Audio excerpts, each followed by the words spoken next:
안녕하세요, 라크입니다. 이전 영상에서 중소기업이 힘든 이유에 대해서 이야기했는데요. 이번 영상에서는 먼저 사수가 없는 상황을 현실적으로 극복하는 방법에 대해 나눠보려고 합니다. 사실 우리는 초, 중, 고, 대학교까지 어떤 것을 적극적으로 하기보다 배우는 것에 익숙해져 있습니다.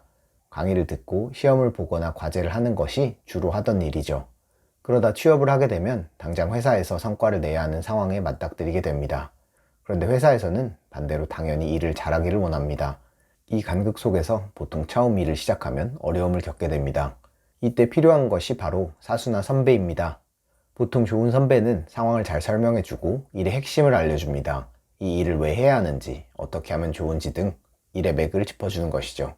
아쉽게도 이런 체계를 갖춘 회사가 많지는 않습니다.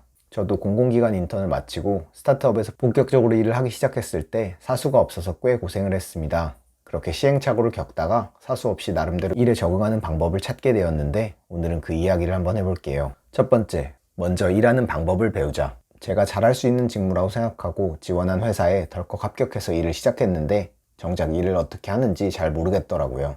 일을 가르쳐주는 사수가 없었고 바로 과장급 한 분이 실무자 선배였지만 다른 사업을 맡고 계셔서 마땅히 일에 대해서 배울 수가 없는 상황이었습니다. 처음에는 불평을 했습니다. 이 회사 왜 이렇게 준비가 안 돼 있는 거지 하면서 말이죠. 그러다가 마음을 한번 바꿔봤습니다. 그래도 내가 선택한 일이니 또 할 일이 있으니 할 수 있는 것부터 실행하는 것으로요. 지금 돌이켜보면 구직자 입장에서는 참 부족한 회사였습니다. 사수도 없고 의사결정권자 말에 따라서 일을 해내야 되는 상황이었으니까요. 만약 일을 잘하시는 분이라면 회사 상황을 보고 영 아니다 싶은 판단이 들었을 때 당장 다른 회사로 옮기는 것이 나을 수도 있습니다. 하지만 일을 처음 배우는 단계라면 일단 부딪혀 보는 걸 추천합니다. 어쨌든 내가 선택한 회사고 거기서 배울 수 있는 것이 있거든요. 단순히 회사를 위해서 열심히 하라는 뜻은 아닙니다. 이 회사는 언제든지 떠날 수 있지만 준비가 되지 않은 상태로 이직을 하려면 더 어려운 상황을 맞이할 수도 있기 때문입니다. 그래서 전략적으로 일단 일을 파악하는 능력을 여기서부터 키워보는 거죠. 두 번째, 일하는 법, 독학으로도 배울 수 있다. 일단 혼자라도 해보기로 마음먹었다면 큰 결심을 하신 겁니다. 그런데 막상 현실에 부딪히면 괴로울 때가 많은 것이 사실입니다. 이 일은 왜 해야 하는지, 정확히 어떤 걸 해야 하는지, 어떤 절차로 하는 것이 효율적인지 등 끊임없이 질문이 생깁니다. 이런 혼란 속에서 일의 기본기를 습득하면 시행착오를 줄이고 더 빠르게 배울 수 있습니다. 이전 영상에서도 나눠봤지만 일이라는 것은 감각적인 것입니다. 자전거나 수영, 악기를 배우는 것처럼 기본기를 익히고 꾸준히 연습하면 어느 정도 잘할 수 있게 되는 것이죠. 그래서 기본기를 가르쳐줄 사수가 없다면 다른 방법을 통해 기본기를 배우고 연습을 하면 됩니다. 저의 경우 처음에 이런 기본기를 직접 부딪히면서 배우다 보니 괴로웠습니다. 나중에 일하는 법을 조금 터득하고 나서 되돌아보니 일을 처음 배울 때 활용 가능한 기본적인 자료들이 있었습니다.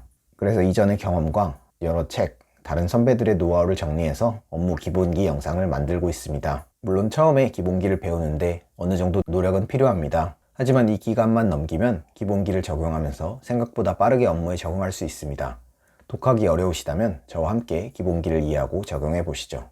세 번째, 성장의 시간을 이해하자. 사수나 좋은 선배가 있다면 확실히 성장하는 데 유리합니다. 시행착오를 줄이고 피드백을 받아서 더 나은 방법을 쉽게 찾을 수 있기 때문입니다. 하지만 사수나 선배가 없다고 하더라도 얼마든지 성장할 수 있습니다. 같은 중소기업에서 일을 시작했지만 더 나은 방향으로 성장한 사람도 있고 그 상태로 주저앉는 사람도 있습니다. 조금 불리해 보이는 이 시간을 어떻게 채울지는 각자의 선택과 노력에 달려있는 것이죠.